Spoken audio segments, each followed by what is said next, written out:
ਜੀ।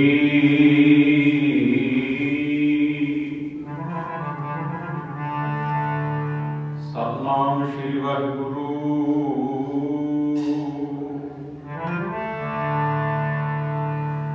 ਮੈਂ ਮੂਰਖ ਕੀ ਕੇਤਕ ਬਾਤ ਹੈ,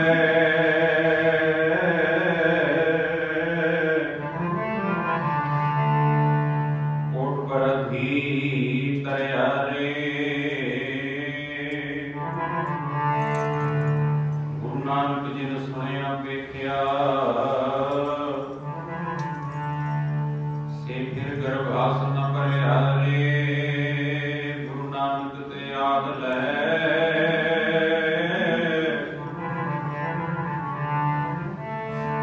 ਗੁਰੂ ਨਾਨਕ ਤੇ ਆਦ ਲੈ। ਦਸਵੇਂ ਗੁਰ ਭਰਯੰਤ ਬਾਰੰਬਾਰ ਹੈ ਬੰਦਨਾ।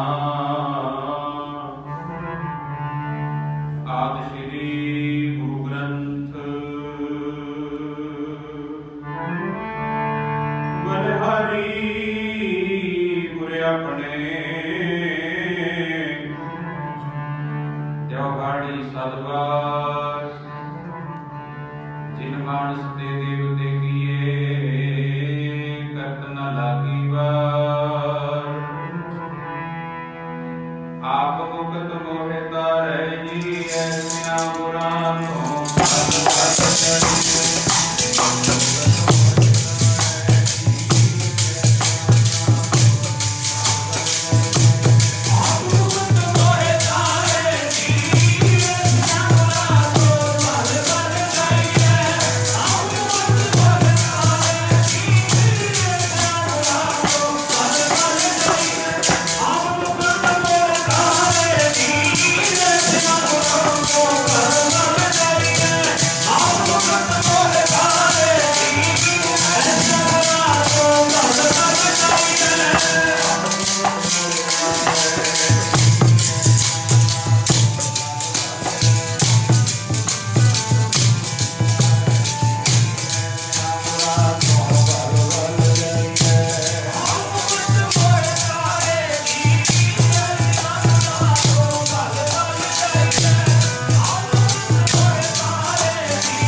ਮੁਕਤ ਮੋਹਿ ਤਾਰੈ।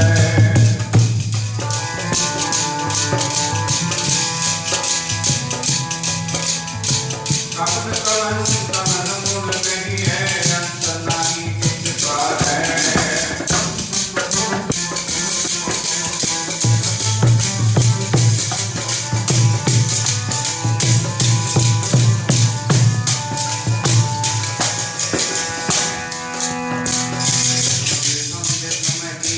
रही है लाल गुलाल नगारे पवनाच संग नरस रही है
जुड़ बैठे सर्वमायु पति आओ सब तो पहला कोई भी रस्म बांझी ना रहे। एक बार सारे आखो जी वाहिगुरू जी का खालसा वाहिगुरू जी की फतेह।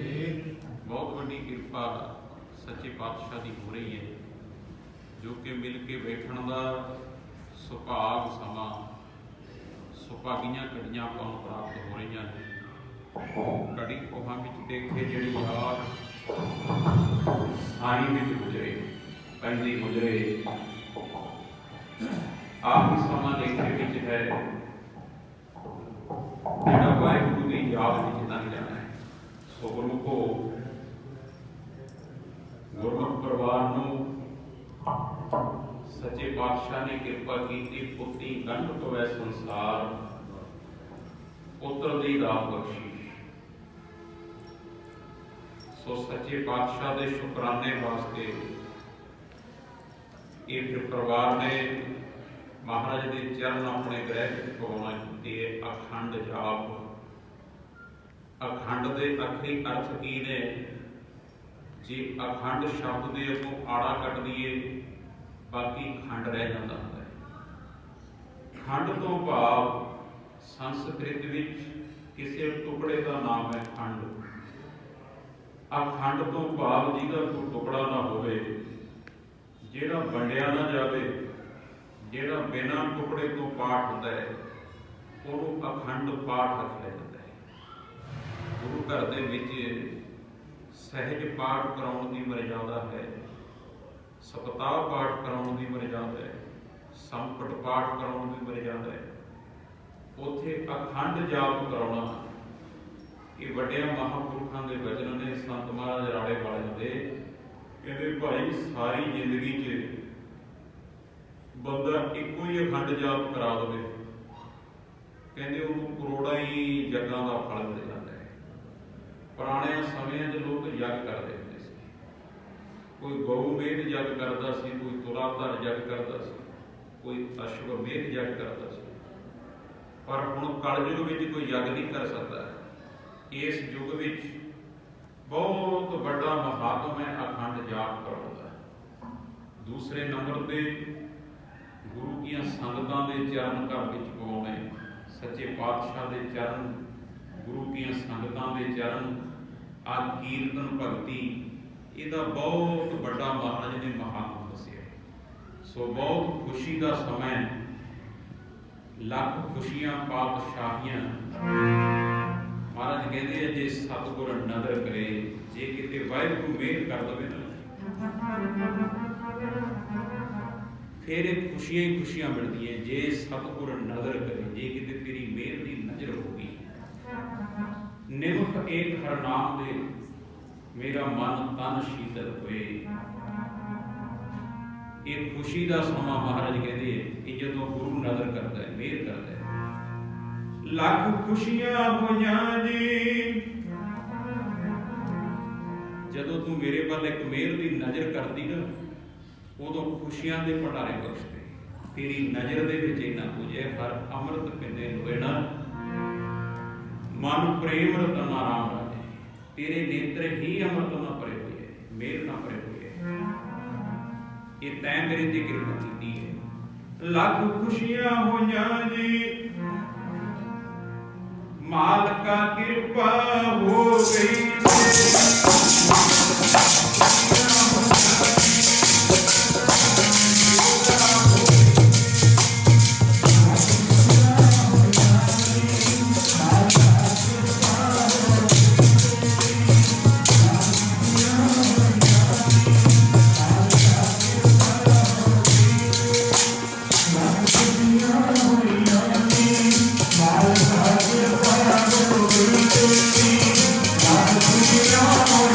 Thank you.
ਮਹਾਨ ਤੈਨੂੰ।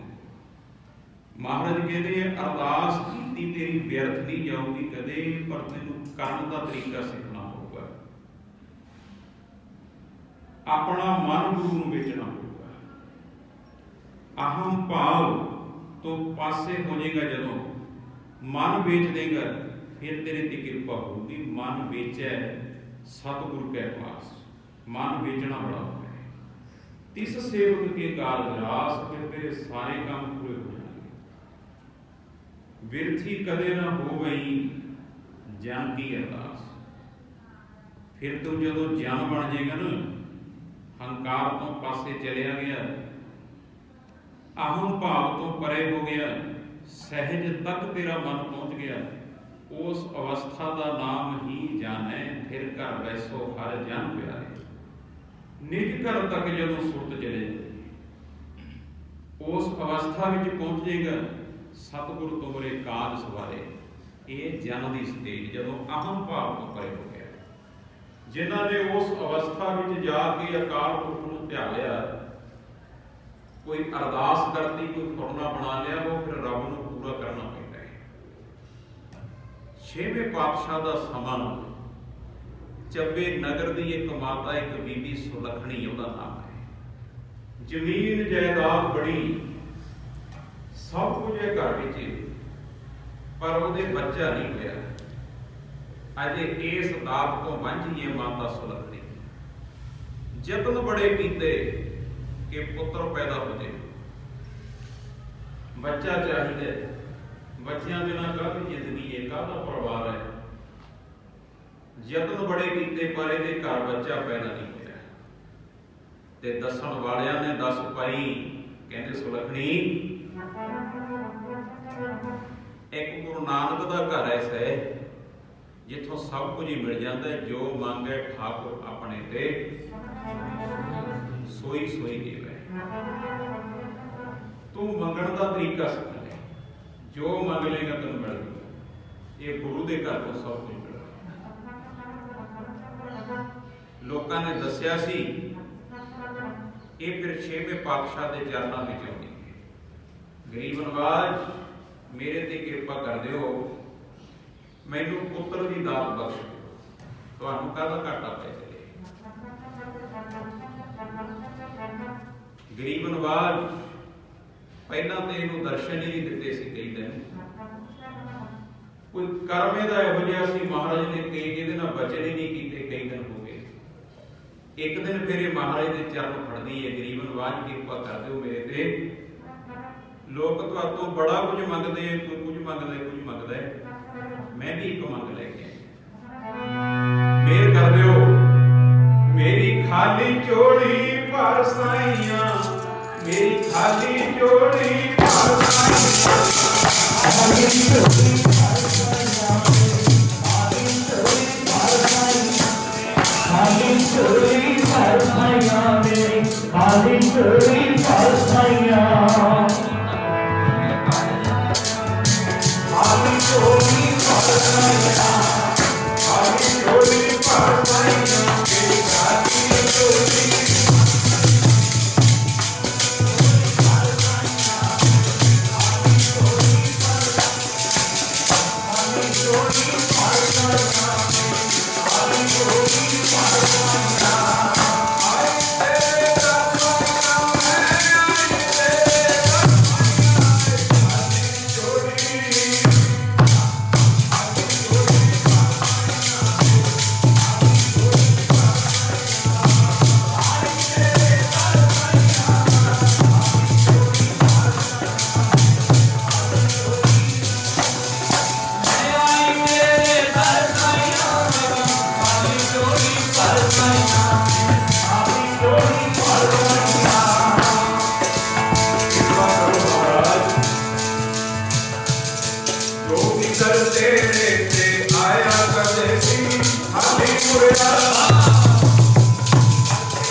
ਕਦੇ ਖਾਲੀ ਨਹੀਂ ਹੈ।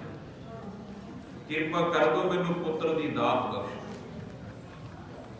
ਹਜੂਰ ਨੇਤਰ ਬੰਦ ਕਰਕੇ ਬੈਠ ਜਾਂਦੇ ਐ, ਕਹਿੰਦੇ ਸੁਲੱਖਣੀ, ਜੋ ਭਾਗਾਂ ਦੇ ਵਿੱਚ ਹੁੰਦਾ ਬੰਦੇ ਨੂੰ ਉਹੀ ਕੁਝ ਮਿਲਦਾ ਹੈ। ਇੱਕ ਜਨਮ ਦੇ ਸੰਸਕਾਰ ਇਕੱਠੇ ਨਹੀਂ ਹੁੰਦੇ। ਪੂਰਬ ਕੀ ਕਮਾਈ ਸੋ ਤੋਂ ਪਛਮ ਮੈਂ ਬੈਠ ਖਾਈ। ਪਿਛਲੇ ਜਨਮਾਂ ਦਾ ਬੀਜਿਆ ਆਪਾਂ ਇਸ ਜਨਮ ਦੇ ਵਿੱਚ ਵੜਦੇ ਆ। ਤੇਰੇ ਭਾਗਾਂ ਦੇ ਵਿੱਚ ਪੁੱਤਰ ਲਿਖਿਆ ਹੀ ਨਹੀਂ ਅਕਾਲ ਪੁਰਖ ਨੇ। ਜੋ ਰੱਬ ਨੇ ਲਿਖਿਆ ਉਹੀ ਹੁੰਦਾ ਹੈ। ਜਦੋਂ ਰੱਬ ਨੇ ਲਿਖਿਆ ਹੀ ਨਹੀਂ, ਲੇਖ ਨਾ ਮਿਟੇ ਹੈ ਸਤੀ ਜੋ ਲਿਖਿਆ ਕਰਤਾਰ। ਰੱਬ ਦਾ ਲਿਖਿਆ ਕੋਈ ਮਿਟਾ ਨਹੀਂ ਸਕਦਾ। ਤੇਰੇ ਭਾਗਾਂ ਵਿੱਚ ਪੁੱਤ ਹੈ ਹੀ ਨਹੀਂ। ਸੁੱਖ ਵੀ ਪਿਛਲਿਆਂ ਜਨਮਾਂ ਅਨੁਸਾਰ ਆਉਂਦੇ ਐ, ਦੁੱਖ ਵੀ ਪਿਛਲਿਆਂ ਕਰਮਾਂ ਅਨੁਸਾਰ ਹੁੰਦੇ। ਜੇਹਾ ਬੀਜੈ ਸੋ ਲੁਣੈ ਕਰਮਾਂ ਸੰਦੜਾ ਖੇਤ। ਪਿਛਲੇ ਜਨਮਾਂ ਦਾ ਬੀਜਿਆ ਆਪਾਂ ਜਨਮ ਵਿੱਚ ਪੜ੍ਹਦੇ ਆ। ਫਰੀਦਾ ਲੋੜੈ ਦਾਖ ਵਿਜੌਰੀਆਂ ਕਿੱਕਰ ਬੀਜੈ ਜੱਟ। ਠੰਡੇ ਉਨਕ ਤਾਏ ਦਾ ਪੈਂਦਾ ਲੋੜੈ ਪੱਟ। ਜੋ ਕੁਝ ਬੰਦਾ ਬੀਜਦਾ ਹੈ ਉਹਨੂੰ ਫਿਰ ਇਸ ਜਨਮ ਵਿੱਚ ਵੱਢਣਾ ਪੈਂਦਾ। ਤੇਰੀ ਭਾਗ ਰੇਖਾ ਦੱਸਦੀ ਹੈ ਤੇਰੇ ਭਾਗਾਂ 'ਚ ਪੁੱਤ ਹੋ ਹੀ ਨਹੀਂ ਸਕਦਾ।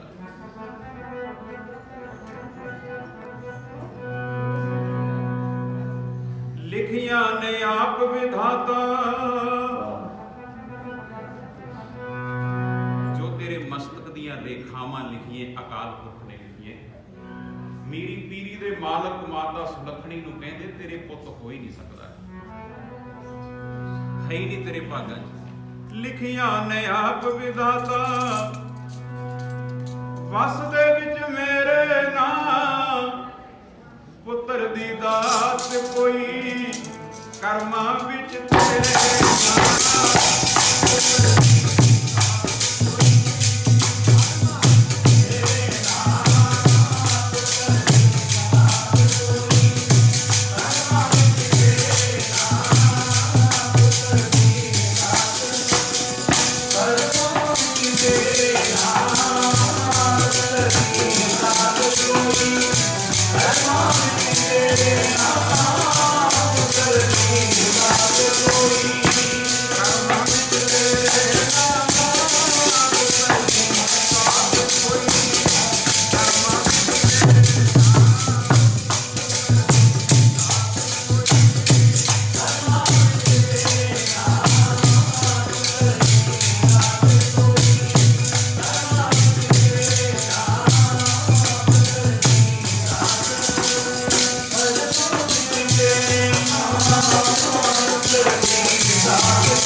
ਰੱਬ ਨੇ ਲਿਖਿਆ ਹੀ ਨਹੀਂ ਪੁੱਤ ਤੇਰੇ।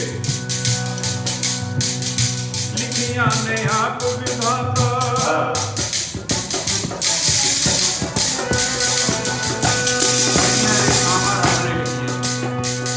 ਲਿਖੀਆਂ ਨੇ ਆਪ ਵਿਧਾਤਾ। ਵਸ ਦੇ ਵਿੱਚ ਮੇਰੇ ਨਾਂ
ना किस्मत कोई, कोसे ना किस्मत कोई, अथरू कोई तेरे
ਲੈ ਸੁਲੱਖਣੀਏ, ਤੇਰੇ ਪੁੱਤ ਹੋ ਹੀ ਨਹੀਂ ਸਕਦਾ, ਤੇਰੇ ਭਾਗਾਂ 'ਚ ਹੈ ਹੀ ਨਹੀਂ ਪੁੱਤ। ਇਹ ਬਿਲਕੁਲ ਉਦਾਸ ਨਿਰਾਸ਼ ਹੋ ਗਈ। ਇਹ ਧਾਹਾਂ ਮਾਰਦੀ ਮੁੜੀ ਆਉਂਦੀ ਹੈ। ਇਹਦਾ ਮੇਲ ਫਿਰ ਹੋਇਆ ਭਾਈ ਗੁਰਦਾਸ ਜੀ ਨਾਲ। ਸਾਰੀ ਗੱਲ ਭਾਈ ਗੁਰਦਾਸ ਜੀ ਨੂੰ ਮਾਤਾ ਸੁਲੱਖਣੀ ਨੇ ਦੱਸੀ। ਬਾਬਾ ਜੀ ਹੁਣ ਤਾਂ 6ਵੇਂ ਪਾਤਸ਼ਾਹ ਨੇ ਵੀ ਜਵਾਬ ਦੇ ਦਿੱਤਾ। ਮਹਾਰਾਜ ਕਹਿੰਦੇ ਆ ਭਾਗਾਂ 'ਚ ਲਿਖੇ ਨਹੀਂ ਪੁੱਤ ਤੇਰੇ, ਹੁਣ ਕੀ ਬਣੂਗਾ। ਭਾਈ ਗੁਰਦਾਸ ਜੀ ਮਹਾਰਾਜ ਫਿਰ ਇੱਕ ਯੁਕਤੀ ਦੱਸਦੇ, ਤਰੀਕਾ ਦੱਸਦੇ। ਮਹਾਤਮਾ ਲੋਕ ਇੱਕ ਯੁਕਤੀ ਦੁਆਰਾ ਹੀ ਬੰਦੇ ਦਾ ਭਲਾ ਕਰ ਦਿੰਦੇ। ਉਹਨਾਂ ਨੇ ਸਮਝਾਇਆ ਮਾਤਾ ਸੁਲੱਖਣੀ ਨੂੰ, ਕਹਿੰਦੇ ਮਾਤਾ ਕਾਗਜ਼ ਕਲਮ ਤੇ ਦਵਾਤ ਲੈ ਜਾ, ਕੱਲ ਨੂੰ ਫੇਰ ਮਹਾਰਾਜ ਦੇ ਅੱਗੇ ਖਲੋ ਜੀ। ਜਦੋਂ ਘੋੜੇ ਤੇ ਸਵਾਰ ਹੋ ਕੇ ਸੱਚੇ ਪਾਤਸ਼ਾਹ ਤੁਰਦੇ ਹੋਣਗੇ ਨਾ, ਅੱਗਿਓਂ ਜਾ ਕੇ ਬਾਗਾਂ ਫੜ ਲਈ। ਉਹ ਕਹਿੰਦੀ ਮਹਾਰਾਜ ਨੇ ਉਹੀ ਜਵਾਬ ਦੇ ਦੇਣਾ। ਭਾਈ ਗੁਰਦਾਸ ਜੀ ਕਹਿੰਦੇ ਜਦੋਂ ਸਤਿਗੁਰ ਕਹਿਣਗੇ ਤੇਰੇ ਭਾਗਾਂ 'ਚ ਲਿਖਿਆ ਹੀ ਨਹੀਂ, ਕਾਗਜ਼ ਕਲਮ ਦਵਾਤ ਅੱਗੇ ਕਰਦੀ। ਕਹਿੰਦੀ ਮਹਾਰਾਜ ਜੇ ਉੱਥੇ ਲਿਖਣਾ ਭੁੱਲ ਗਏ ਸੀ, ਹੁਣ ਕਿਰਪਾ ਕਰ ਦਿਓ, ਹੁਣ ਲਿਖ ਦਿਓ। ਤੁਸੀਂ ਕੀ ਨਹੀਂ ਕਰ ਸਕਦੇ। ਜਲ ਤੇ ਥਲ ਕਰ ਥਲ ਤੇ ਕੂਆ ਕੂਪ ਤੇ ਮੇਰ ਗਰਾਵੇ, ਧਰਤੀ ਤੇ ਆਕਾਸ਼ ਚੜਾਵੇ ਚੜੇ ਆਕਾਸ਼ ਗਰਾਵੇ, ਪੇਖਾਰੀ ਤੇ ਰਾਜ ਕਰਾਵੇ ਰਾਜਾ ਤੇ ਪੇਖਾਰੀ, ਖਲ ਮੂਰਖ ਤੇ ਪੰਡਤ ਕਰਬੋ ਪੰਡਤ ਤੇ ਮੁਗਦਾਰੀ, ਨਾਰੀ ਤੇ ਜੋ ਪੁਰਖ ਕਰਾਵੇ ਪੁਰਖਨ ਤੇ ਜੋ ਨਾਰੀ, ਕਹੋ ਕਬੀਰ ਸਾਧੂ ਕੋ ਮੂਰਤ ਤਿਸ ਮੂਰਤ ਬਲਿਹਾਰੀ। ਰੱਬ ਕੀ ਨਹੀਂ ਕਰ ਸਕਦਾ। ਮਹਾਰਾਜ ਉੱਥੇ ਲਿਖਣਾ ਭੁੱਲ ਗਏ ਸੀ, ਹੁਣ ਲਿਖ ਦਿਓ। ਆਹ ਵਚਨ ਮਹਾਰਾਜ ਨੂੰ ਕਰਦੀ। ਸਾਰੀ ਯੁਕਤੀ ਫਿਰ ਭਾਈ ਗੁਰਦਾਸ ਜੀ ਨੇ ਦੱਸਤੀ। ਅਗਲੇ ਦਿਨ ਫਿਰ ਮਾਤਾ ਸੁਲੱਖਣੀ ਮਹਾਰਾਜ ਦੇ ਚਰਨਾਂ ਵਿੱਚ ਆਉਂਦੀ ਹੈ। ਹਜੂਰ ਘੋੜੇ ਤੇ ਸਵਾਰ ਨੇ। ਮਹਾਰਾਜ ਦੀ ਤਿਆਰੀ ਹੈ ਕਿਤੇ ਜਾਣ ਦੀ, ਜੰਗੀ ਜਥਾ ਨਾਲ ਹੈ। ਇਹ ਅੱਗੇ ਹੋ ਕੇ ਖਲੋਗੀ। ਸੇਵਾਦਾਰ ਸਿੱਖ ਕਹਿੰਦੇ ਮਾਤਾ ਪਾਸੇ ਹਟ ਜਾ, ਐਵੇਂ ਰੋਜ਼ ਨਾ ਮਹਾਰਾਜ ਦਾ ਰਾਹ ਰੋਕਿਆ ਕਰ। ਤੈਨੂੰ ਇੱਕ ਵਾਰੀ ਜੋ ਮਹਾਰਾਜ ਨੇ ਬਚਨ ਕਰਤਾ ਬਸ ਕਰਤਾ, ਤੇਰੇ ਪੁੱਤ ਹੋ ਹੀ ਨਹੀਂ ਸਕਦਾ। ਨਹੀਂ ਕਹਿੰਦੀ ਇੱਕ ਵਾਰੀ ਮਿਲਣਾ ਮੈਂ। ਅੱਗੇ ਹੋ ਜਾਂਦੀ ਏ, ਘੋੜੇ ਦੀਆਂ ਵਾਗਾਂ ਫੜ ਲਈਆਂ ਇਹਨੇ, ਇਹਦੇ ਨੇਤਰਾਂ ਚੋਂ ਜਲ ਵਗ ਪਿਆ। ਗਰੀਬ ਨਵਾਜ ਚਿੱਟੀਏ ਕਾਲੀਏ ਨੀ ਦਾੜੀਏ, ਚਿੱਟੀਏ ਨੀ ਪੱਗੇ, ਐ ਮੇਰੀ ਪੀਰੀ ਦੀਆਂ ਮਾਲਕਾ ਤੁਹਾਡੀ ਪੱਗ ਚਿੱਟੇ ਰੰਗ ਦੀ ਹੈ, ਸੁੰਦਰ ਦਾੜਾ ਤੁਹਾਡਾ ਕਾਲੇ ਰੰਗ ਦਾ ਹੈ। ਕਾਲੀਏ ਨੀ ਦਾੜੀਏ, ਚਿੱਟੀਏ ਨੀ ਪੱਗੇ, ਨਾਮ ਮੇਰਾ ਸੁਲੱਖਣੀ, ਪਿੰਡ ਮੇਰਾ ਚੱਬੇ, ਨੇਫਲ ਤੁਰੀ ਜਾਂਦੀ ਨੂੰ ਮੈਨੂੰ ਵੀ ਫਲ ਲੱਗੇ। ਗਰੀਬ ਨਵਾਜ ਮੈਂ ਏਦਾਂ ਖਾਲੀ ਹੋਈ ਤੁਰੀ ਜਾ ਰਹੀ ਹਾਂ ਸੰਸਾਰ ਤੋਂ, ਕਿਰਪਾ ਕਰ ਦਿਓ ਕੋਈ ਫਲ ਲਾ ਦਿਓ। ਹਜੂਰ ਨੇ ਉਹੀ ਜਵਾਬ ਦਿੱਤਾ, ਕਹਿੰਦੇ ਲਿਖਿਆ ਹੀ ਨਹੀਂ ਤੇਰੇ ਪੱਗ 'ਚ। ਇਹਨੇ ਕਾਗਜ਼ ਕਲਮ ਦਵਾਤ ਅੱਗੇ ਕਰਤੀ, ਮਹਾਰਾਜ ਉੱਥੇ ਵੀ ਤੁਸੀਂ ਵੀ ਲਿਖਣਾ ਸੀ, ਹੁਣ ਲਿਖ ਦਿਓ ਜੇ ਉੱਥੇ ਲਿਖਣਾ ਭੁੱਲ ਗਏ। ਸਭ ਕੁਝ ਤੁਹਾਡੇ ਹੁਕਮ ਨਾਲ ਹੀ ਹੁੰਦਾ ਹੈ। ਧੰਨ ਗੁਰੂ ਨਾਨਕ ਸਾਹਿਬ ਦਾ 6ਵਾਂ ਸਰੂਪ ਹੋ ਤੁਸੀਂ, ਆਪ ਨਾਰਾਇਣ ਕਲਾ ਧਾਰ ਜਗ ਮੈਂ ਪਰਵਰਿਓ। ਹੋਰ ਰੱਬ ਕਿਹੜਾ ਹੈ, ਹੋਰ ਕਿਹਨੇ ਲਿਖਣਾ ਹੈ, ਤੁਸੀਂ ਕਿਰਪਾ ਕਰ ਦਿਓ। ਸੱਚੇ ਪਾਤਸ਼ਾਹ ਵੇਖਦੇ ਹੈ, ਭਾਈ ਗੁਰਦਾਸ ਜੀ ਪਾਸੇ ਖਲੋਤੇ ਮੁਸਕਰਾਉਂਦੇ ਹੈ। ਮਹਾਰਾਜ ਸਮਝ ਗਏ ਇਹ ਸਾਰੀ ਜੁਗਤੀ ਭਾਈ ਗੁਰਦਾਸ ਜੀ ਨੇ ਦੱਸੀ। ਲੈ ਮਾਤਾ ਤੇਰਾ ਵਿਚੋਲਾ ਬੜਾ ਤਕੜਾ ਹੈ, ਰਿਸ਼ਤੇ ਵਿਚੋਲਿਆਂ ਸਿਰ ਤੇ ਹੁੰਦੇ, ਇਹ ਵਿਚੋਲੇ ਹੀ ਬੰਨੇ ਲਾ ਜਾਂਦੇ ਹੁੰਦੇ ਆ ਤੇ ਵਿਚੋਲੇ ਹੀ ਕੰਮ ਵਿਗਾੜ ਦਿੰਦੇ ਹੁੰਦੇ ਆ। ਤੇਰਾ ਵਿਚੋਲਾ ਬੜਾ ਤਕੜਾ ਹੈ। ਸੰਸਾਰੀ ਰਿਸ਼ਤਾ ਕਿਹੜਾ ਵਿਚੋਲਾ ਕਰਾਉਂਦਾ, ਜਿਹੜਾ ਵਿੱਚ ਕੋਈ ਨਾ ਕੋਈ ਉਹਲਾ ਰੱਖ ਲੈਂਦਾ ਹੈ, ਉਹ ਰਿਸ਼ਤੇ ਸਿਰੇ ਚੜਾ ਜਾਂਦਾ ਹੈ। ਪਰ ਇਸ ਜਗਤ ਵਿੱਚ ਵਿਚੋਲਾ ਜਿਹੜਾ ਵਿੱਚੋਂ ਉਹਲਾ ਕੱਟ ਦਿੰਦਾ ਹੈ, ਰੱਬ ਤੇ ਬੰਦੇ ਦੇ ਵਿਚਾਲੇ ਵੀ ਇੱਕ ਉਹਲਾ ਹੀ ਹੈ। ਮਹਾਤਮਾ ਲੋਕ ਉਸ ਉਹਲੇ ਨੂੰ ਦੂਰ ਕਰਦੇ ਐ ਤੇ ਬੰਦੇ ਨੂੰ ਰੱਬ ਨਾਲ ਬਣਾ ਦਿੰਦੇ। ਹਜੂਰ ਮੁਸਕਰਾਉਂਦੇ ਐ, ਕਹਿੰਦੇ ਸੁਲੱਖਣੀ ਤੇਰਾ ਵਿਚੋਲਾ ਬੜਾ ਤਕੜਾ ਹੈ, ਲਿਆ ਕਰ ਉਰੇ ਕਾਗਜ਼। ਇਹਨੇ ਕਾਗਜ਼ ਅੱਗੇ ਕਰਤਾ, ਕਲਮ ਕਰ ਦਵਾਤ ਕਰ ਉਰੇ। ਮੇਰਾਂ ਦੇ ਘਰ ਵਿੱਚ ਆ ਕੇ ਫਿਰ 6ਵੇਂ ਪਾਤਸ਼ਾਹ ਜਿਹੜੀ ਵਿਚਾਰ ਹੈ ਨਾ ਆਪਣੀ ਵੀ ਲੱਖ ਖੁਸ਼ੀਆਂ ਪਾਤਸ਼ਾਹੀਆਂ ਜੇ ਸਤਿਗੁਰ ਨਦਰ ਕਰੇ। ਗੁਰੂ ਫਿਰ ਮੇਰਾਂ ਦੇ ਘਰ ਵਿੱਚ ਆ ਕੇ ਐਂ ਕਿਰਪਾ ਕਰਦਾ ਹੁੰਦਾ ਹੈ। ਹਜੂਰ ਨੇ ਕਲਮ ਫੜ ਲਈ, ਕਾਗਜ਼ ਰੱਖ ਲਿਆ ਅੱਗੇ, ਘੋੜੇ ਤੇ ਸਵਾਰ ਨੇ ਇਹਨੂੰ ਇੱਕ ਪੁੱਤ ਬਖਸ਼ਣ ਲੱਗੇ ਹੈ। ਏਕਾ ਪਾਉਣ ਲੱਗਿਆਂ ਖੇਡ ਇਹੋ ਜਿਹਾ ਵਾਪਰਿਆ, ਮਹਾਰਾਜ ਦੇ ਘੋੜੇ ਨੇ ਪੌੜ ਹਿਲਾਤਾ। ਉਹ ਪੌੜ ਐਵੇਂ ਨਹੀਂ ਸੀ ਹਿਲਿਆ ਤੇ ਮਹਾਰਾਜ ਦੇ ਹੁਕਮ ਦੇ ਨਾਲ ਹੀ ਸੀ। ਉਹ ਤਾਂ ਘੋੜੇ ਨੇ ਆਪਦੀ ਮਰਜ਼ੀ ਨਾਲ ਪੌੜ ਨਹੀਂ ਹਿਲਾਇਆ, ਸਭ ਕੁਝ ਉਹਦੇ ਹੁਕਮ ਨਾਲ ਹੀ ਚੱਲਦਾ ਹੈ। ਹੁਕਮ ਹੈ ਅੰਦਰ ਸਭ ਕੋ ਬਾਹਰ, ਹੁਕਮ ਨਾ ਕੋਈ। ਭੈ ਵਿੱਚ ਪਵਨ ਵਹਿ ਸਦਵਾਓ, ਭੈ ਵਿੱਚ ਚੱਲੇ ਲੱਖ ਦਰਿਆਓ, ਸਭ ਕੁਝ ਨਿਰੰਕਾਰ ਦੇ ਹੁਕਮ 'ਚ ਹੀ ਹੁੰਦਾ ਹੈ। ਘੋੜੇ ਨੇ ਪੌੜ ਹਿਲਾਇਆ, ਏਕਾ ਲਿਖਦਿਆਂ ਸਾਤਾ ਪੈ ਗਿਆ, ਲਿਖਣ ਲੱਗਿਆਂ ਪੈ ਗਿਆ। ਇਹ ਚੋਜ ਮਹਾਰਾਜ ਦਾ ਹੀ ਹੈ। ਏਕਾ ਲਿਖਦਿਆਂ ਮੇਰਾਂ ਦੇ ਘਰ 'ਚ ਮਹਾਰਾਜ ਇੰਨੇ ਆ ਕੇ ਸਾਤਾ ਪਾਤਾ, ਲਿਖਣ ਲੱਗਿਆਂ ਪੈ ਗਿਆ ਏਕੇ ਤੋਂ ਸਾਤਾ।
ਮਹਾਰਾਜ ਇੱਕ ਏਕਾ ਪਾਉਣ ਲੱਗਿਆਂ ਤੋਂ ਸਾਕਾ ਬਣ ਗਿਆ।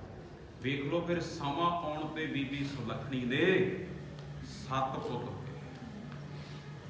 ਜਦੋਂ ਗੁਰੂ ਮਿਹਰ ਕਰਦਾ ਹੈ, ਜੇ ਵੱਡ ਆਪ ਤੇ ਵੱਡ ਤੇਰੀ ਦਾਤ, ਜਿੱਡਾ ਵੱਡਾ ਅਕਾਲ ਪੁਰਖ ਹੈ ਨਾ, ਉਹਦੀਆਂ ਦਾਤਾਂ ਵੀ ਇੰਨੀਆਂ ਵੱਡੀਆਂ। ਉਹ ਜਦੋਂ ਖੁਸ਼ ਹੁੰਦਾ ਹੈ ਫਿਰ ਉਹ ਕੋਈ ਕਮੀ ਨਹੀਂ ਛੱਡਦਾ, ਆਈ ਕਿਰਪਾ ਕਰ ਦਿੰਦਾ ਹੈ ਅਕਾਲ। ਵੇਖ ਲਓ ਖਾਨ ਜਲੰਧਰ ਜਿਹਦੇ ਨਾਂ ਤੇ ਜਲੰਧਰ ਸ਼ਹਿਰ ਬਣਿਆ ਹੈ, ਇਹਨੇ ਕਈ ਸ਼ਾਦੀਆਂ ਕਰਾ ਲਈਆਂ ਸੀ, ਇਹਦੇ ਬੱਚਾ ਨਹੀਂ ਸੀ ਹੋਇਆ। ਇੱਧਰ ਵੇਖ ਲਓ ਫਿਰ ਲਾਹੌਰ, ਉੱਥੇ ਕਾਦਰੀਆਂ ਦੀ ਗੱਦੀ ਚੱਲਦੀ ਹੈ। ਖੁਦਾਵੰਦ ਕਰੀਮ ਬੜੇ ਪਹੁੰਚੇ ਫਕੀਰ ਸਾਈਂ ਮੀਆਂ ਮੀਰ ਜੀ ਮਹਾਰਾਜ, ਇਹ ਉਹਨਾਂ ਦੇ ਦਰਸ਼ਨ ਕਰਨ ਗਿਆ ਸੀ, ਆਪਣੀ ਛੋਟੀ ਰਾਣੀ ਨੂੰ ਨਾਲ ਲੈ ਗਿਆ। ਉਹਨਾਂ ਦੇ ਦਰਸ਼ਨ ਕਰਨ ਵਾਸਤੇ ਗਿਆ। ਬੜੇ ਪੁੱਜੇ ਫਕੀਰ ਸਾਈਂ ਮੀਆਂ ਮੀਰ, ਐਡੇ ਬੇਪਰਵਾਹ ਸਾਧੂ ਸਨ। ਜਦੋਂ ਬੰਦਗੀ ਕਰਨ ਬਹਿੰਦੇ ਸੀ, ਆਲੇ ਦੁਆਲੇ ਪਹਿਰਾ ਲੱਗਿਆ ਹੁੰਦਾ ਸੀ। ਮੌਕੇ ਦਾ ਬਾਦਸ਼ਾਹ ਜਹਾਂਗੀਰ ਇਹਨਾਂ ਨੂੰ ਮਿਲਣ ਗਿਆ ਸੀ। ਸਾਰੀ ਦਿਹਾੜੀ ਬਹਿ ਕੇ ਉਡੀਕਦਾ ਰਿਹਾ, ਬਾਬਾ ਜੀ ਬਾਹਰ ਨਹੀਂ ਸੀ ਆਏ। ਉਹ ਪਹਿਰੇਦਾਰਾਂ ਨੂੰ ਕਹਿੰਦਾ ਭੇਜ ਦਿਓ ਬਾਬਿਆਂ ਨੂੰ ਬਾਹਰ। ਪਹਿਰੇਦਾਰ ਕਹਿੰਦੇ ਜੀ ਸਾਡੇ 'ਚ ਇੰਨੀ ਹਿੰਮਤ ਨਹੀਂ, ਅਸੀਂ ਗੇਟ ਖੜਕਾ ਦਈਏ। ਉਹ ਤਾਂ ਆਪਣੀ ਮੌਜ ਨਾਲ ਹੀ ਬਾਹਰ ਹੁੰਦੇ। ਨਹੀਂ ਦੱਸ ਦਿਓ ਰਾਜਾ ਆਇਆ ਹੈ। ਉਹ ਕਹਿੰਦੇ ਉਹ ਨਹੀਂ ਪਰਵਾਹ ਕਰਦੇ ਕਿਸੇ ਦੀ, ਬੇਪਰਵਾਹ ਸਦਾ ਰੰਗ ਹਰ ਕੇ, ਬੇਪਰਵਾਹ ਫਕੀਰ ਹੈ। ਬਾਦਸ਼ਾਹ ਵੀ ਫਿਰ ਸਾਰਾ ਦਿਨ ਉਡੀਕਦਾ ਰਿਹਾ। ਜਦੋਂ ਬਾਬਾ ਜੀ ਬਾਹਰ ਆਏ, ਇਹ ਹੱਸ ਪਿਆ। ਰਾਜਾ ਕਹਿੰਦਾ ਫਕੀਰ ਕੀ ਤੇ ਪਹਿਰਾ ਕੀ? ਬਾਬਿਓ ਤੁਹਾਨੂੰ ਕੀ ਲੋੜ ਆ ਐ ਪਹਿਰੇਦਾਰ ਖੜਾਏ ਆਲੇ ਦਾਲੇ, ਇੱਥੋਂ ਕੀ ਚੱਕ ਕੇ ਲਿਜਾਣ ਲੱਗੇ? ਕੋਈ ਬੇਪਰਵਾਹ ਫਕੀਰ ਸਾਈਂ ਮੀਆਂ ਮੀਰ ਮੌਕੇ ਦੇ ਰਾਜੇ ਨੂੰ ਕਹਿੰਦੇ ਰਾਜਨ, ਜਦੋਂ ਭਗਤੀ ਕਰਨ ਬੈਠੀ ਦਾ, ਬੰਦਗੀ ਕਰਨ ਬੈਠੀ ਦਾ ਪਹਿਰੇ ਤਾਂ ਲਾਈਦੇ ਆ, ਤੇਰੇ ਵਰਗੇ ਕੁੱਤੇ ਸਾਨੂੰ ਟਿਕਣ ਨਹੀਂ ਦਿੰਦੇ। ਕਈ ਕੁੱਤੇ ਭੌਂਕਦੇ ਆ, ਰੌਲਾ ਪਾਉਂਦੇ। ਜਿਹੜਾ ਖੁਦਾ ਨੂੰ ਭੁੱਲ ਕੇ ਬੋਲਦਾ ਉਹ ਕੁੱਤਾ ਹੀ ਹੈ। ਕੁਰਾਨ ਪਾਕ ਦਾ ਇਹ ਉਪਦੇਸ਼ ਹੈ। ਰੱਬ ਨੂੰ ਭੁੱਲ ਕੇ ਜਿਹੜਾ ਬੋਲੂਗਾ ਉਹ ਸਮਝ ਲਓ ਕਹਿੰਦੇ ਕੂਕਰ ਬੋਲਦੇ। ਲੈ ਐਡੀ ਵੱਡੀ ਗੱਲ ਮੌਕੇ ਦੇ ਰਾਜੇ ਨੂੰ ਆਖੀ ਸੀ, ਐਡਾ ਬੇਪਰਵਾਹ ਫਕੀਰ। ਖੁਦਾਵੰਦ ਕਰੀਮ ਇਸਲਾਮ ਦੇ ਵਿੱਚ ਮੰਨਿਆ ਜਾਂਦਾ ਸੀ ਉਹਨਾਂ ਨੂੰ। 400-500 ਮੁਰੀਦ ਉਹਨਾਂ ਦੇ ਨਾਲ ਹੀ ਰਹਿੰਦਾ ਹੁੰਦਾ ਸੀ। ਇਹ ਖਾਨ ਜਲੰਧਰ ਉਹਨਾਂ ਕੋਲੇ ਗਿਆ, ਮਹਾਰਾਜ ਕਿਰਪਾ ਕਰ ਦਿਓ, ਆ ਮੇਰੀ ਛੋਟੀ ਰਾਣੀ ਨੂੰ ਫਲ ਪਾ ਦਿਓ, ਅਰਦਾਸ ਬੇਨਤੀ ਕਰ ਦਿਓ, ਮੇਰੇ ਬੱਚਾ ਹੋ ਜਾਏ, ਮੇਰੀ ਕੁੱਲ ਚੱਲਦੀ ਰਹਿ ਜੂਗੀ, ਜੜ ਬੁਨਿਆਦ ਲੱਗ ਜੂਗੀ, ਮਿਹਰ ਕਰ ਦਿਓ।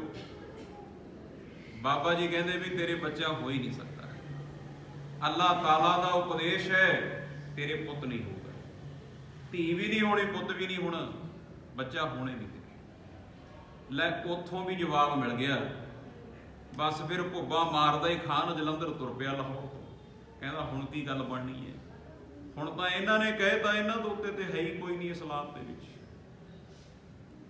ਇਹ ਵੇਖ ਲਓ ਲਾਹੌਰ ਤੋਂ ਆਉਂਦਾ ਆਉਂਦਾ ਜਦੋਂ ਅੰਮ੍ਰਿਤਸਰ ਥਾਣੀ ਲੰਘਣ ਲੱਗਿਆ, ਇਹਦੀ ਛੋਟੀ ਰਾਣੀ ਕਹਿੰਦੀ ਮਹਾਰਾਜ ਇੱਥੇ ਵੀ ਇੱਕ ਫਕੀਰਾਂ ਦੀ ਗੱਦੀ ਹੈ, ਬਾਬੇ ਨਾਨਕ ਦੀ ਗੱਦੀ ਤੇ ਕੋਈ ਮਹਾਤਮਾ ਬੈਠੇ ਹੈ ਗੁਰੂ ਜੀ, ਉਹਨਾਂ ਦੇ ਦਰਸ਼ਨ ਕਰ ਲਈਏ, ਸ਼ਾਇਦ ਕਿਰਪਾ ਹੋ ਜੇ। ਗੁਰੂ ਨਾਨਕ ਦਾ ਘਰ ਬੜਾ ਵੱਡਾ ਹੈ, ਇਹ ਵੀ ਅੱਲਾਹ ਪਾਕ ਦਾ ਹੀ ਰੂਪ ਹੋਈ ਹੈ ਗੁਰੂ ਨਾਨਕ ਸਾਹਿਬ, ਕਰ ਲਈਏ ਦਰਸ਼ਨ। ਉਹ ਕਹਿੰਦਾ ਨਹੀਂ ਨਹੀਂ, ਜਦ ਸਾਈਂ ਮੀਆਂ ਮੀਰ ਨੇ ਮਨਾ ਕਰਤਾ ਹੁਣ ਕੀ ਮੰਨਣੀ ਹੈ? ਲੋਕ ਕਹਿੰਦੀ ਜੇ ਮੇਰੇ ਕਹਿਣ ਤੇ ਚੱਲੋ ਫਿਰ। ਇਹ ਮੰਨ ਗਿਆ। ਵੇਖ ਲਓ ਫਿਰ ਜਦੋਂ ਹਰਮੰਦਰ ਸਾਹਿਬ ਦੀ ਪਾਵਨ ਧਰਤੀ ਤੇ ਪਹੁੰਚਦਾ ਹੈ, ਉੱਥੇ ਸਰੋਵਰ ਦੀ ਸੇਵਾ ਚੱਲਦੀ ਹੈ। ਸੰਗਤਾਂ ਮਿੱਟੀ ਦੀਆਂ ਟੋਕਰੀਆਂ ਭਰ ਭਰ ਕੇ ਮਿੱਟੀ ਬਾਹਰ ਕੱਢਦੀਆਂ। ਧੰਨ ਬਾਬਾ ਬੁੱਢਾ ਜੀ ਮਹਾਰਾਜ ਚੌਂਕੜਾ ਮਾਰ ਕੇ ਬੈਠੇ ਹੈ, ਸੰਗਤ ਤੋਂ ਸੇਵਾ ਕਰਾਉਂਦੀ ਹੈ। ਸਤਨਾਮ ਵਾਹਿਗੁਰੂ, ਸਤਨਾਮ ਵਾਹਿਗੁਰੂ ਦਾ ਜਾਪ ਹੁੰਦਾ ਹੈ। ਸੰਗਤ ਸੇਵਾ ਕਰੇ। ਇਹਨਾਂ ਨੇ ਜਾ ਕੇ ਬਾਬੇ ਬੁੱਢੇ ਨੂੰ ਵੇਖਿਆ, ਰਾਜਾ ਸਮਝ ਗਿਆ, ਕਹਿੰਦਾ ਇਹੀ ਧੰਨ ਗੁਰੂ ਰਾਮਦਾਸ ਹੋਣਗੇ। ਚਿਹਰਾ ਦੇਖ ਕੇ ਨਿਹਾਲ ਹੋ ਗਿਆ, ਕਿਉਂਕਿ ਗੁਰਸਿੱਖਾਂ ਅੰਦਰ ਸਤਿਗੁਰ ਵਰਤਦਾ ਹੈ। ਗੁਰੂ ਦੇ ਸਿੱਖਾਂ ਤੇ ਗੁਰੂ 'ਚ ਫਰਕ ਨਹੀਂ ਕੋਈ। ਗੁਰਮੁਖ ਕੋਟ ਉਧਾਰ ਦਾ ਤੇ ਨਾਵੇ ਇੱਕ ਕਣੀ। ਇਹਨੇ ਬਾਬਾ ਜੀ ਦੇ ਦਰਸ਼ਨ ਕੀਤੇ। ਤੇ ਵੇਖ ਲਓ ਬ੍ਰਹਮ ਗਿਆਨ ਦੀ ਅਵਸਥਾ ਤੱਕ ਬਾਬਾ ਬੁੱਢਾ ਜੀ ਪਹੁੰਚੇ ਹੋਏ ਹੈ। ਕੋਈ ਆਮ ਗੱਲ ਨਹੀਂ, ਜਾਣਦੇ ਹੈ ਸਾਰਾ ਕੁਝ, ਪਰ ਜਣਾਇਆ ਨਹੀਂ ਹੁੰਦਾ ਉਹਨਾਂ ਨੇ। ਰਾਜੇ ਨੂੰ ਦੇਖ ਕੇ ਪਹਿਲਾਂ ਹੀ ਉੱਚੀ ਉੱਚੀ ਕਹਿਣ ਲੱਗੇ ਬਾਬਾ ਬੁੱਢਾ ਜੀ, ਕਹਿੰਦੇ ਇੱਕ ਟੋਕਰਾ ਭਰ ਕੇ ਜਿਹੜਾ ਮਿੱਟੀ ਚੱਕੂਗਾ ਉਹਨੂੰ ਇੱਕ ਪੁੱਤ ਮਿਲੂਗਾ। ਇੱਕ ਟੋਕਰਾ ਕੱਢ ਦਿਓ, ਇੱਕ ਪੁੱਤ, ਕਰ ਲੋ ਸੇਵਾ ਜੋ ਚੋਰੋ ਮਿਲ ਜੂਗਾ, ਰਾਜ ਭਾਗ। ਇਹਦੇ ਕੰਨਾਂ 'ਚ ਆਵਾਜ਼ ਪੈ ਗਈ। ਦੇ ਲੋ ਫਿਰ ਮੌਕੇ ਦਾ ਬਾਦਸ਼ਾਹ ਸੀ ਇਹ ਨਵਾਬ। ਰਾਜਿਆਂ ਵਾਲੇ ਕੱਪੜੇ ਨੇ ਉਵੇਂ ਹੀ ਇੱਕ ਟੋਕਰਾ ਮਿੱਟੀ ਦਾ ਭਰ ਕੇ ਬਾਹਰ ਕੱਢਿਆ, ਫਿਰ ਦੂਜਾ ਕੱਢਿਆ, 3 ਟੋਕਰੇ ਨੇ ਮਿੱਟੀ ਦੇ ਕੱਢੇ। ਇਹਦੀ ਰਾਣੀ ਨੇ ਇੱਕ ਛੋਟੀ ਜਿਹੀ ਟੋਕਰੀ ਭਰ ਕੇ ਕੱਢੀ ਬਾਹਰ। ਉਹ ਕਹਿੰਦੀ ਇਕੱਲੇ ਪੁੱਤ ਨਹੀਂ ਚਾਹੀਦੇ, ਇੱਕ ਧੀ ਵੀ ਚਾਹੀਦੀ ਹੈ, ਕਿਉਂਕਿ ਸੰਸਾਰ ਇੱਕ ਪੱਖ ਨਾਲ ਨਹੀਂ ਚੱਲਦਾ, ਇੱਥੇ ਦੋਏ ਪੱਖ ਚਾਹੀਦੇ। ਦੋਨੇ ਪੱਖਾਂ ਦੇ ਨਾਲ ਹੀ ਸੰਸਾਰ ਚੱਲਦਾ, ਦਿਨੇ ਦੇ ਨਾਲ ਰਾਤ ਹੈ। ਇਹ ਨਹੀਂ ਵੀ ਇਕੱਲਾ ਪੋਤੀ ਚਾਹੀਦਾ। ਜੇ ਇਕੱਲੇ ਪੋਤੀ ਆਪਣੇ ਹੁੰਦੇ ਰਹੇ ਵਰਤਣਗੇ ਕਿਹਦੇ ਨਾ? ਧੀ ਵੀ ਚਾਹੀਦੀ ਹੈ, ਭੈਣ ਵੀ ਚਾਹੀਦੀ ਹੈ। ਇਹ ਪਰਿਵਾਰ ਆਏ ਦੋਨਾਂ ਪੱਖਾਂ 'ਚ ਹੀ ਚੱਲਦਾ ਹੈ।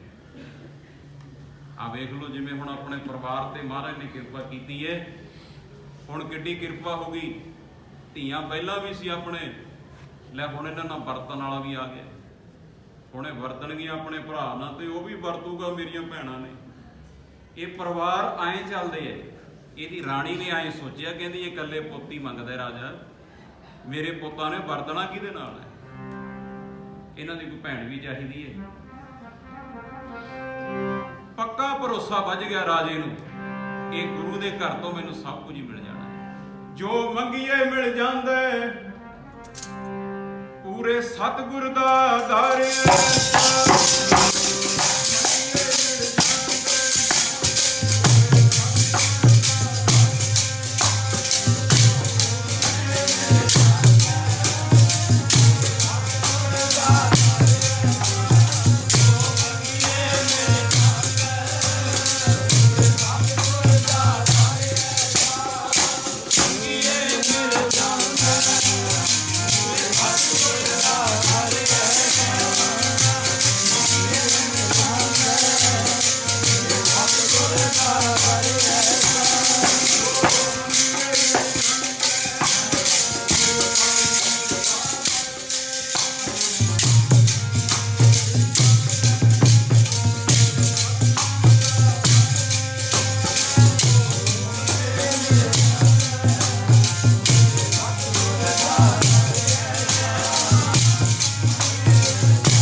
ਮੱਥਾ ਟੇਕਦਾ ਬਾਬਾ ਬੁੱਢਾ ਜੀ ਨੂੰ। ਉਹ ਕਹਿੰਦੇ ਇੱਥੇ ਦਾ ਮੱਥਾ ਟੇਕੋ ਭਾਈ, ਮੈਂ ਤਾਂ ਤੁਹਾਡੇ ਵਰਗਾ ਹੀ ਆ।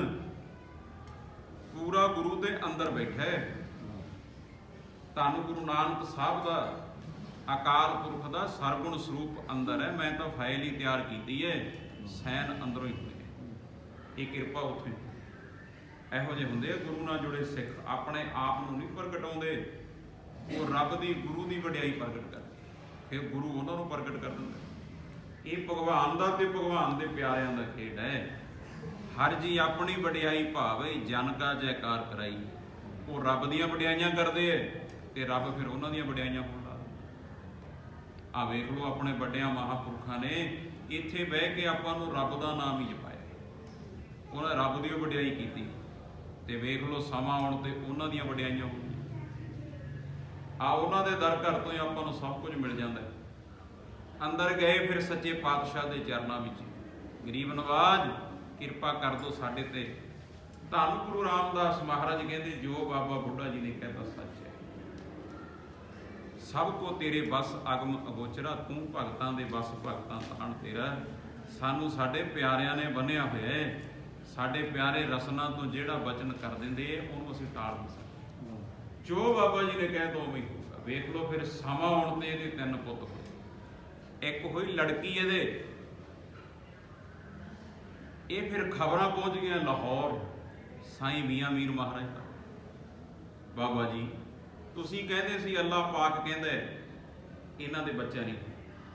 ਮਹਾਰਾਜ ਉਹਨਾਂ ਦੇ ਪੁੱਤ ਵੀ ਹੋ ਗਏ, ਧੀ ਵੀ ਹੋ ਗਈ, ਇਹ ਕੀ ਗੱਲ ਹੋਈ? ਵੇਖ ਲਓ ਸਾਈਂ ਮੀਆਂ ਮੀਰ ਜੀ ਉੱਥੇ ਫਿਰ ਹੈਰਾਨ ਹੋ ਗਏ, ਕਹਿੰਦੇ ਇਹ ਕੀ ਗੱਲ ਬਣ ਗਈ, ਕਿੱਥੋਂ ਦਾਤ ਮਿਲੀ ਹੈ? ਕਹਿੰਦੇ ਗੁਰੂ ਨਾਨਕ ਦੇ ਘਰ ਤੋਂ। ਕਿੱਥੇ ਰਹਿੰਦੇ ਆ ਮਹਾਰਾਜ?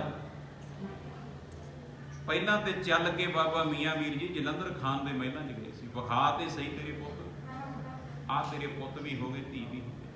ਗੁਰੂ ਨਾਨਕ ਦਾ ਘਰ ਕਿੱਥੇ ਨੇ ਮਹਾਰਾਜ? ਵੇਖ ਲਓ ਫਿਰ ਸਭ ਕੁਝ ਵੇਖ ਕੇ ਜਲੰਧਰ ਤੋਂ ਕਹਿੰਦੇ ਪੈਦਲ ਚੱਲ ਕੇ ਹਰਿਮੰਦਰ ਸਾਹਿਬ ਤੱਕ ਬਾਬਾ ਮੀਆਂ ਮੀਰ ਜੀ ਆਏ ਸੀ।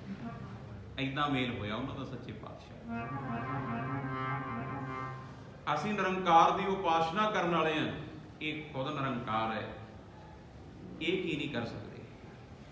ਕਰਮ ਭਾਗ ਰੇਖਾ ਬਦਲ ਦਿੰਦਾ ਹੈ। ਅਸੀਂ ਇਕੱਲਾ ਕਰਮ ਦੱਸ ਸਕਦੇ ਹਾਂ, ਪਰ ਅਸੀਂ ਇਹ ਨਹੀਂ ਦੱਸ ਸਕਦੇ ਕਰਮ ਭਾਗ ਰੇਖਾ ਬਦਲ ਦਿੰਦਾ।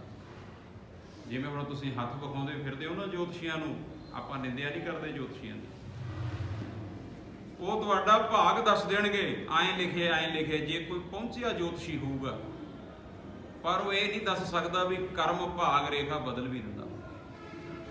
ਇਹ ਸਾਨੂੰ ਗੁਰੂ ਸਮਝਾਉਂਦਾ, ਤੂੰ ਆਪਣਾ ਕਰਮ ਸਹੀ ਕਰ ਲੈ, ਤੇਰੀ ਭਾਗ ਰੇਖਾ ਵੀ ਬਦਲ ਦੂਗੀ। ਸੇਵਾ ਦਾ ਕਰਮ, ਸਿਮਰਨ ਦਾ ਕਰਮ, ਦਾਨ ਪੁੰਨ ਦਾ ਕਰਮ ਸ਼ੁਰੂ ਕਰ ਲਏਗਾ, ਇਹਨੇ ਤੇਰੀ ਭਾਗ ਰੇਖਾ ਬਦਲ ਦੂਗੀ। ਜੋ ਨਹੀਂ ਵੀ ਤੇਰੇ ਭਾਗਾਂ 'ਚ ਲਿਖਿਆ ਤੈਨੂੰ ਉਹ ਵੀ ਮਿਲ ਜਾਣਾ ਹੈ। ਇਹ ਗੁਰੂ ਦੀ ਵਡਿਆਈ ਹੈ। ਫਿਰ ਗੁਰੂ ਐਂ ਖੁਸ਼ੀਆਂ 'ਚ ਆ ਕੇ ਦਾਤਾਂ ਦਿੰਦਾ ਹੈ। ਮਾਤਾ ਸੁਲੱਖਣੀ ਉਹਦੀਆਂ ਅਰਦਾਸਾਂ ਦੀ ਸਦਕਾ 7 ਪੁੱਤ ਹੋਏ, ਤੇ ਖਾਨ ਜਲੰਧਰ ਵੇਖ ਲਓ ਫਿਰ ਮਹਾਰਾਜ ਨੇ ਉਹਦੇ ਤੇ ਐਂ ਕਿਰਪਾ ਕੀਤੀ। ਇਹ ਗੁਰੂ ਕਿਰਪਾ ਕਰ ਦਿੰਦਾ ਹੈ। ਲੱਖ ਖੁਸ਼ੀਆਂ ਪਾਤਸ਼ਾਹੀਆਂ ਜੇ ਸਤਿਗੁਰ ਨਦਰ ਕਰੇ, ਇਹ ਗੁਰੂ ਦੀ ਕਿਰਪਾ। ਆਓ ਹੁਣ ਆਪਾਂ ਸਮਾਪਤੀ ਵੱਲ ਚੱਲਦੇ ਹਾਂ। ਆਹ ਧਾਰਨਾ ਆਪਾਂ ਇੱਕ ਵਾਰੀ ਫੇਰ ਪੜ੍ਹ ਲੈਂਦੇ ਹਾਂ, ਗੱਜ ਵੱਜ ਕੇ ਸਾਰੇ ਬੋਲਿਓ। ਫਿਰ ਆਨੰਦ ਸਾਹਿਬ ਗੁਰੂ ਮਹਾਰਾਜ ਦੇ ਚਰਨਾਂ 'ਚ ਅਰਦਾਸ, ਗੁਰੂ ਬਾਬਾ ਜੀ ਦਾ ਹੁਕਮਨਾਮਾ। ਗੁਰੂ ਕੇ ਲੰਗਰ ਛਕਣੇ ਨੇ ਆਪਾਂ ਸਾਰਿਆਂ ਨੇ, ਜਿੰਨੇ ਭੈਣ ਭਰਾ ਰਿਸ਼ਤੇਦਾਰ ਸਾਰਿਆਂ ਨੇ ਆਪਾਂ ਦੂਰ ਦੂਰ ਜਾਣਾ ਹੈ। ਆਪਾਂ ਬਾਹਲਾ ਸਮਾਂ ਤਾਂ ਨਹੀਂ ਲਾਇਆ, ਥੋੜੇ ਸਮੇਂ ਤੋਂ ਹੀ ਆਪਾਂ ਬਹੁਤਾ ਲਾ ਲਓ। ਆਹ ਧਾਰਨਾ ਤੁਹਾਨੂੰ ਸਾਰਿਆਂ ਨੂੰ ਆਪਣੇ ਵੱਲੋਂ ਮੈਂ ਮੁਬਾਰਕਾਂ ਵੀ ਦਿੰਦਾ ਪਰਿਵਾਰ ਨੂੰ। ਗੱਜ ਵੱਜ ਕੇ ਸਾਰੇ ਬੋਲਿਓ। ਲੱਖ ਖੁਸ਼ੀਆਂ ਹੋਈਆਂ ਜੀ, ਮਾਲਕਾ ਕਿਰਪਾ ਹੋ ਗਈ।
ਮਹਾਰਾਜ ਇਦਾਂ ਹੀ ਕਿਰਪਾ ਬਣਾ ਕੇ ਰੱਖਾਂ। ਆਓ ਆਪਾਂ ਸਮਾਪਤੀ ਕਰਦੇ ਹਾਂ।